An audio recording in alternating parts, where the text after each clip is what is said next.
Being broke at 30 is a decision you made in your 20s. So what do I mean?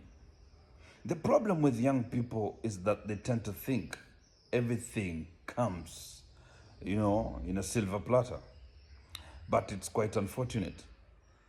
It's important for a young person to realize that this life does not happen the way you think. There are different ways of how life happens.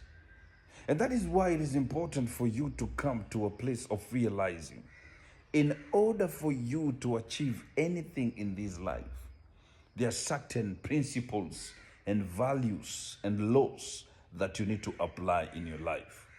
Because the only way to see yourself grow is when you're ready to see life differently. So what do I mean with the statements I'm trying to bring about? Life just don't happen. You have to do something. You need to have a plan. You need to be strategized. You need to have a place of seeing the beauty of becoming without just wishing. And that is the problem with so many people. Let me talk to also the religious people. You get to see people praying so hard, praying to God, they're desiring to see themselves have something futuristic and fundamental in their lives. The problem is not in praying.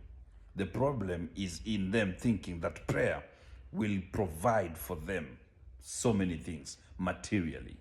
Quite unfortunate. Remember, prayer is not a success equation.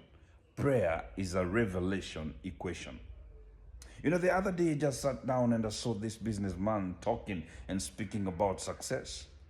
And I came to realize that for you to be productive, for you to be someone that can be able to experience growth, it is all about yourself structuring something that will benefit you and enable you to see what is to come. So what do I mean? Let me go back to the other point. I get to see so many people pray and expecting something from God. God will never provide for you material possessions. He will never bring it to you the way you expect it.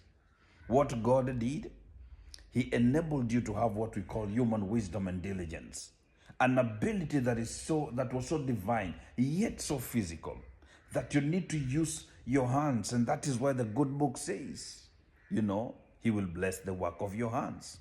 So what do you have? Some of you think that when you're asked what do you have, it's all